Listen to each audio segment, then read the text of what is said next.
Hinto ka muna dyan, Noel. Bili muna tayo mais. Okay, sir.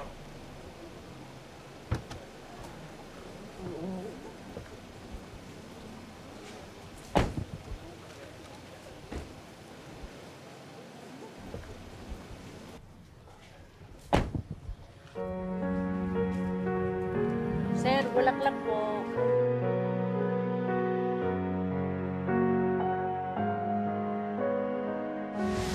Isang flower vendor si Lynette na nakita mo at nakilala mo sa labas ng isang bar.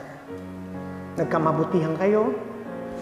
Naikwento mo pa nga sa akin na nagandahan ka nga sa kanya at saka nagustuhan mo siya kaagad. Sige. Sige lang. Salamat.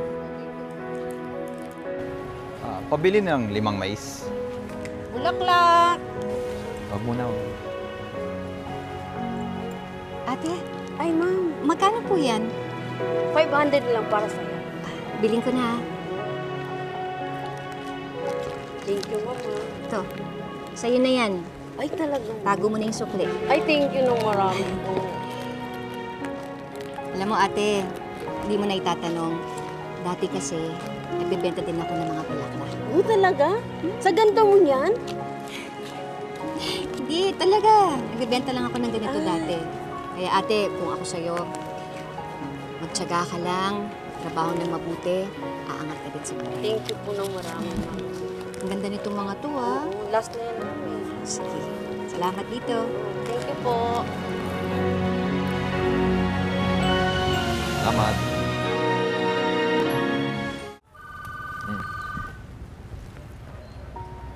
Hello, Zoe? Hi, Dad! What time ka uwi? I prepared dinner for us. Si Mommy pauwi na rin from Apex. Pauwi na rin ako. Bumili lang ako ng mais para sa inyo ni Mami mo. Ate, dito na yung sakay Sige ko. po. Ma'am, thank you nung marami po, ah. You're welcome. Ingat Sige ka, po. ha? Sige po.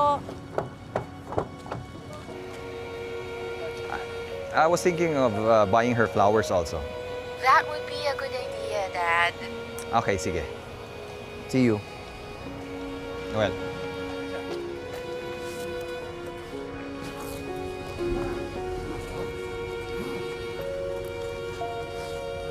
Ate, Ay, sir. may flowers ka pa ba? Naku, sir, wala na. Pinakyaw nung magandang tisay. Tisay? Tisay pa nga ang tawag mo sa kanya eh. Samantalang ikaw, Doc Chinito naman ang tawag niya sa'yo. Alam mo, sir, bagay kayo nun. Gwapo ka, Chinito. At siya naman, magandang tisay. Ay, hindi pwede. May asawa na ako. Sige, salamat na lang. Sige po.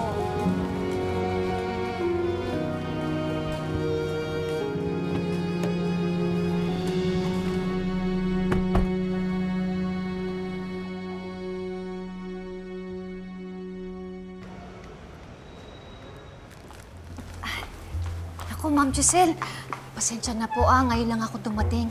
Bumili pa kasi ako ng mga bulaklak. Bulaklak? Para saan yan? Para sa inyo po.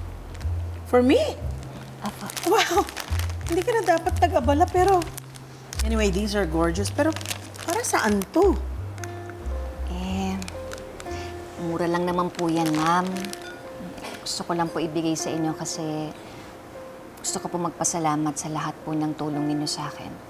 Sa lahat po ng ginawa ninyo para sa akin. Kasi po, kung hindi po dahil sa inyo, wala po ako dito sa kinakatayuan ko ngayon. Alam niyo po, ma'am, nung nakita ko po yung mga bulaklak na yan, nasabi ko po sa sarili ko na malayo na po yung narating ko. Dati po kasi, nagbebenta po ako ng mga bulaklak sa labas po ng isang bar. Actually, doon ko po nakilala si RJ. Talaga?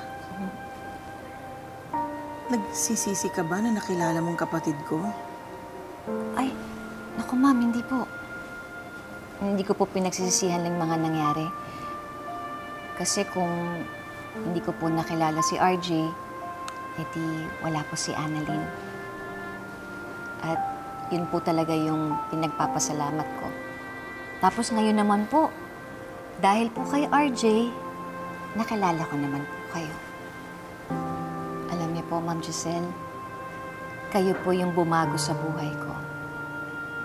Salamat po. Lynette, lahat ng nangyayari sa buhay mo ngayon, lahat ng narating mo, ay dahil sa mga efforts mo. Ikaw ang gumawa nun.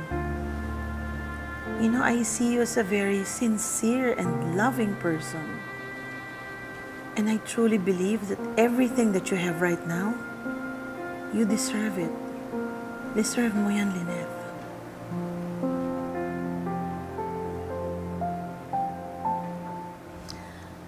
Alam mo,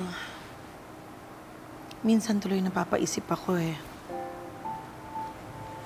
Kung hindi kaya pinakasalan ni Obeng si Moira, aabot kaya sa ganito ang sitwasyon natin?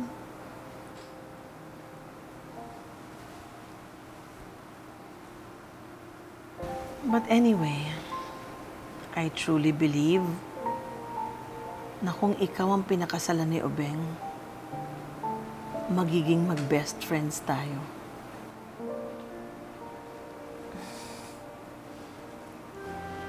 Ay, umorder ka na pala. Waiter.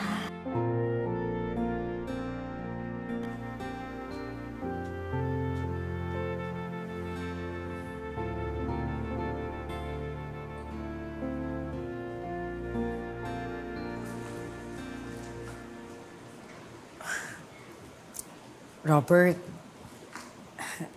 akala ko ba kaya ka malilate? Ang sabi ni Zoe, bibilan mo daw ko ng flowers? Sana. Kaya lang naubusan ako. Pinakyaw daw nung magandang babae. Magandang babae? Some stranger. Hindi ko kilala. Anyway, dinner is served and you owe me flowers. Moira, can I ask you a question? Sure. Someone told me na mas minahal ko daw si Lynette.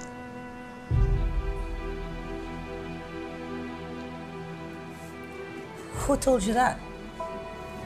Someone who knows about my past. Pero nung kinikwento niya, sigurado siya eh. Totoo ba na mas minahal ko si Lynette?